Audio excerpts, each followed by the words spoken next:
Rasul-rasul itu kekasih Allah Subhanahu wa Ta'ala.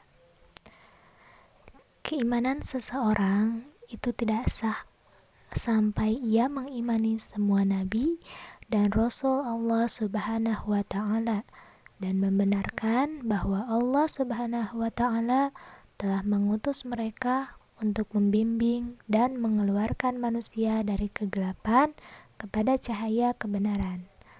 Allah Subhanahu wa Ta'ala juga mewajibkan setiap orang Islam supaya beriman kepada semua rasul yang diutus olehnya, tanpa membeda-bedakan antara rasul yang satu dan yang lainnya.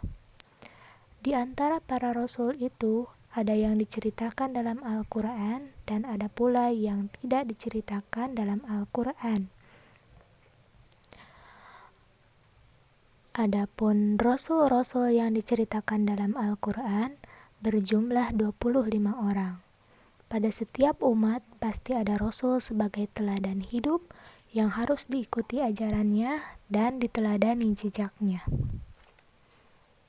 Sebagaimana firman Allah Subhanahu wa Ta'ala dalam Al-Quran surat Al-Baqarah ayat 285. Dan tahukah kalian, pada setiap umat Allah pasti mengutus seorang rasul. Rasul diutus oleh Allah Subhanahu wa Ta'ala untuk membimbing umat manusia agar berjalan dalam rel yang benar. Yang sering terjadi adalah ketika masih ada rasul, mereka masih mengikuti ajarannya, tetapi ketika rasul itu tidak ada, umat mulai menjauhi ajarannya, bahkan ada yang mengaku dirinya sebagai nabi dan rasul. Maka dari itu perlulah kita untuk mempelajari bagaimana cara mengimani rasul-rasul Allah agar selalu berada di jalan yang benar. Iman kepada rasul berarti meyakini bahwa rasul itu benar-benar utusan Allah Subhanahu wa Ta'ala yang ditugaskan untuk membimbing umatnya ke jalan yang benar agar selamat di dunia dan akhirat. Perlu diketahui, Nabi dan Rasul itu memiliki perbedaan. Nabi adalah manusia pilihan yang diberi wahyu oleh Allah Subhanahu wa Ta'ala untuk dirinya sendiri dan tidak mempunyai kewajiban untuk menyampaikan kepada umatnya. Sedangkan Rasul adalah manusia pilihan Allah Subhanahu wa Ta'ala yang diangkat sebagai utusan untuk menyampaikan firman-firman Allah kepada umat manusia agar dijadikan pedoman hidup. Mengimani Rasul-Rasul Allah Subhanahu wa Ta'ala merupakan kewajiban hakiki bagi seorang muslim karena merupakan bagian dari rukun iman yang tidak dapat ditinggalkan. Sebagai perwujudan iman tersebut, kita wajib menerima ajaran yang dibawa Rasul-Rasul Allah Subhanahu wa Ta'ala tersebut sebagaimana terdapat dalam firman Allah Subhanahu wa Ta'ala dalam Al-Quran surat An-Nisa ayat 136.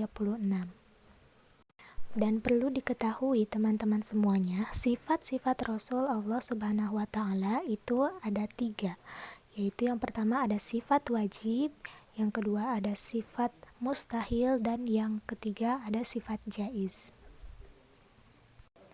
Sifat tersebut adalah sifat yang melekat pada dirinya. Sifat-sifat ini sebagai bentuk kebenaran sebagai seorang Rasul.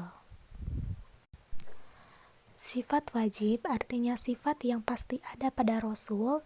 Tidak bisa disebut seorang Rasul jika tidak memiliki sifat-sifat ini. Dan sifat wajib pada Rasul itu ada 4. Yang pertama ada as-sidiq. As-sidiq yaitu Rasul selalu benar. Apa yang dikatakan seperti Nabi Ibrahim alaihissalam kepada bapaknya adalah perkataan-perkataan yang benar. Dan apa yang disembah oleh bapaknya adalah sesuatu yang tidak memberi manfaat dan mudarat. Maka jauhilah. Peristiwa ini diabadikan pada Quran surat Maryam ayat 41. Yang artinya, dan ceritakanlah Muhammad kisah Ibrahim di dalam kitab Al-Quran, sesungguhnya dia adalah seorang yang sangat membenarkan seorang nabi. Itu adalah salah satu contoh di mana seorang Rasul yang selalu berkata as-sidiq atau selalu benar. Dan sifat yang kedua ada al-amanah. Al-amanah yaitu Rasul selalu dapat dipercaya, seperti di saat kaum Nabi Nuh alaihi salam mendustakan apa yang dibawa oleh Nabi Nuh alaihi salam, lalu Allah Subhanahu wa taala menegaskan bahwa Nuh alaihi salam adalah orang yang terpercaya atau orang yang amanah. Sebagaimana dijelaskan dalam Quran surat Asy-Syu'ara ayat 106 sampai 107, yang artinya ketika saudara mereka Nuh berkata kepada mereka, "Mengapa kamu tidak bertakwa? Sesungguhnya aku ini seorang rasul kepercayaan yang diutus kepadamu."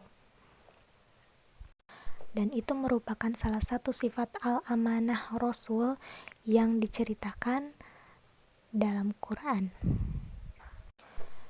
Dan sifat yang ketiga ada at-tabligh, yaitu Rasul selalu menyampaikan wahyu. Tidak ada satupun ayat yang disembunyikan oleh Nabi Muhammad SAW dan tidak disampaikan kepada umatnya. Dalam sebuah riwayat diceritakan bahwa Ali bin Abi Thalib ditanya tentang wahyu yang tidak terdapat dalam Al-Quran. Ali pun menegaskan bahwa demi zat yang membelah biji dan melepas napas, tiada yang disembunyikan kecuali pemahaman seorang terhadap Al-Quran.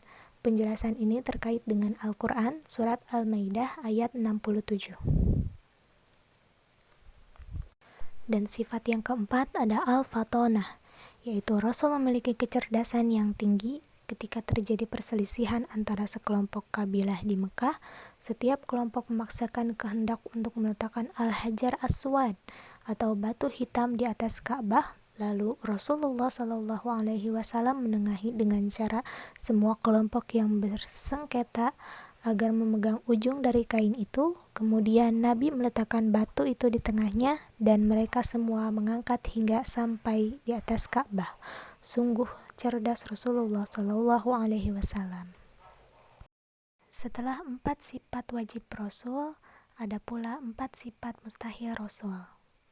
Apabila sifat wajib adalah sifat yang pasti ada dan melekat pada diri Rasul, maka sifat mustahil adalah sifat yang tidak mungkin ada pada diri Rasul.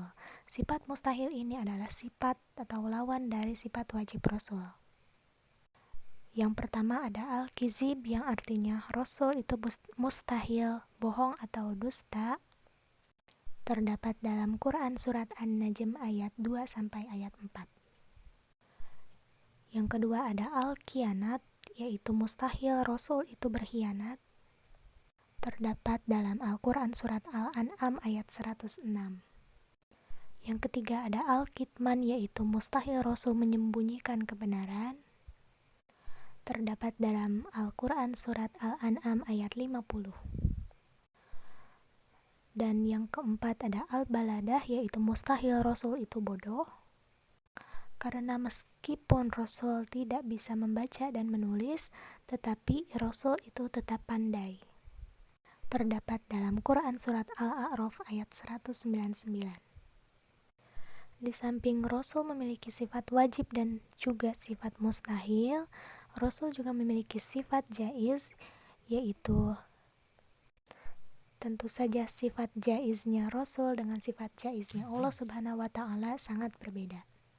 Yang mana sifat jaiz Rasul adalah sifat kemanusiaan yang disebut dengan al-ardul basyariyah. Artinya Rasul memiliki sifat-sifat sebagaimana manusia biasa, seperti ada rasa lapar, haus, sakit, tidur, senang, sedih, berkeluarga, dan lain sebagainya. Bahkan seorang Rasul tetap meninggal sebagaimana makhluk lainnya. Dan berikut adalah tugas Rasul-Rasul Allah Subhanahu wa ta'ala.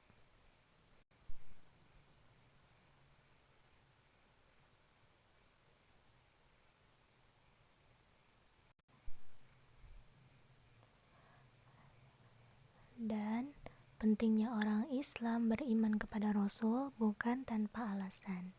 Di samping karena diperintahkan oleh Allah Subhanahu wa ta'ala dan termasuk kepada rukun iman, juga ada manfaat atau hikmah yang dapat diambil dari beriman kepada Rasul.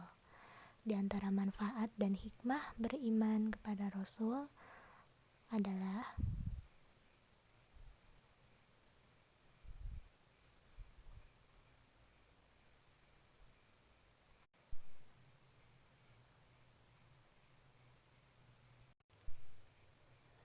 teman-teman semua, itulah materi kita hari ini tentang iman kepada Rasul-Rasul Allah Subhanahu wa Ta'ala. Semoga kita semua dapat menerapkan dan meneladani sifat-sifat wajib yang ada pada diri Rasulullah, dan menjadikan kita sebagai pribadi yang lebih baik, yang selalu berada pada jalan yang benar.